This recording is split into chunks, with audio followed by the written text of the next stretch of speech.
7 अक्टूबर 2023 की सुबह international, national और सोशल मीडिया पर एक ही खबर गर्दिश कर रही थी। हमास ने इसराइल पर हमला कर दिया और हमास के इस हमले के नतीजे में 1100 यहूदी जहन्नुम गए और 250 से ज्यादा यहूदियों को हमास ने हॉस्टेज बना लिया। आपको याद होंगे वो मनाजिर जो हमने अपने मीडिया पर देखे कि हजारों की तादाद में यहूदी अपने हाथों में तस्वीरें लिए हुए अपने मुर्दों की और अपने हॉस्टेजेस की बाहर निकल आए और अपनी हुकूमत की जानिब, अपनी लीडरशिप की जानिब देखने लगे कि वो क्या लाइन ऑफ एक्शन लेकर आते हैं।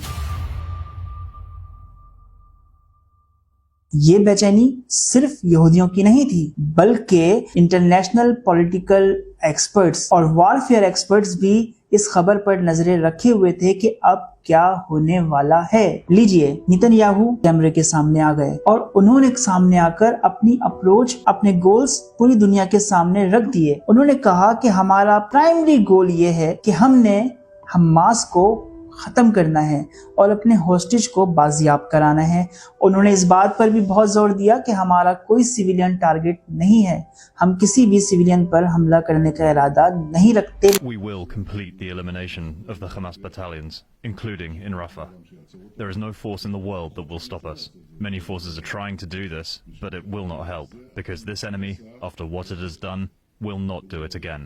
लेकिन इसी नेतन्याहू ने पिछले एक साल के अंदर इसी गजा के अंदर 41,000 से ज्यादा फलस्तीनी शहीद कर दिए, जिसमें सिर्फ 16,000 से ज्यादा बच्चे शामिल हैं, मासूम बच्चे। उन बच्चों का इस जंग से क्या ताल्लुक जिसको नेतन्याहू ने मार दिया, शहीद कर दिया। लाखों लोगों को इसने जख्मी कर दिया। अमन की इस फाख्ता ने, जिसको हम इसराइल कहते हैं, इस एक साल के अंदर 70,000 टन से ज्यादा बम्बारमेंट गजा के ऊपर की और इसमें 2,000 पाउंड तक के बम शामिल थे जो किसी भी जगह को फ्लैट करने के लिए काफी होते हैं। ना कोई घर बचा, ना स्कूल, ना अस्पताल, ना मस्जिद, किसी चीज को नहीं छोड़ा। खुले आसमान के नीचे पिछले एक साल से भूख, प्यास, दवाइयों की अदम मौजूदगी के साथ लड़ रहे हैं। लेकिन इस सब के बावजूद फलस्तीनी हार नहीं मान रहे।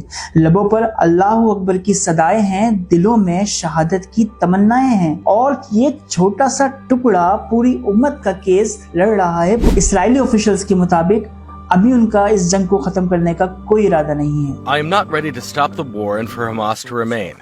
I am ready to make a partial deal to return some of the people to us, but we are forced to continue this war after the truce to reach our goal, which is removing Hamas. I am not ready to compromise. बल्कि अब तो Israel ने इस जंग का circle बढ़ा दिया है। हालिया होने वाले पेजर अटैक्स हों या फिर लेबनान में होने वाले 300 से ज्यादा एयर स्ट्राइक्स हों, जंग का सर्किल इसराइल बढ़ा रहा है और जाने कहां तक लेके जाएगा। ये सब तो वो है जो वहां हो रहा है। यहाँ हमें क्या करना चाहिए, यही सवाल आपके दिल में आ रहा है ना कि आखिर हमें यहाँ क्या करना चाहिए। तो हमें यहाँ क्या करना चाहिए इसको छोड़ें, हम यहाँ क्या कर रहे हैं ये हम आपको बताते हैं। हम यहाँ एक दूसरे पर कुफर के फतवे लगा रहे हैं। हम दुनिया में ईमान और कुफर के सर्टिफिकेट्स तकसीम कर रहे हैं। हम बता रहे हैं कि कौन आशिक रसूल है और कौन गुस्ताख रसूल है। हम यहाँ पर उम्मत को तोड़ने वाले सारे काम कर रहे हैं। हम यहाँ पर इस्लाम का या उम्मत का दिफा नहीं कर रहे, बल्कि हम यहाँ पर अपने पीरों का, पीरखानों का, आस्थानों का, खानकाहों का दिफा कर रहे हैं। हम यहाँ पर अपने मसलकों का दिफा कर रहे हैं, लेकिन हम उम्मत की बात नहीं कर रहे। शायद यही वजह है कि आका की उम्मत जो फलस्तीन के अंदर पिछले एक साल से कर्ब में मुब्तला है, दर्द में मुब्तला है, अपनी जानें दे रही है, हमें उसका दर्द महसूस भी नहीं हो रहा।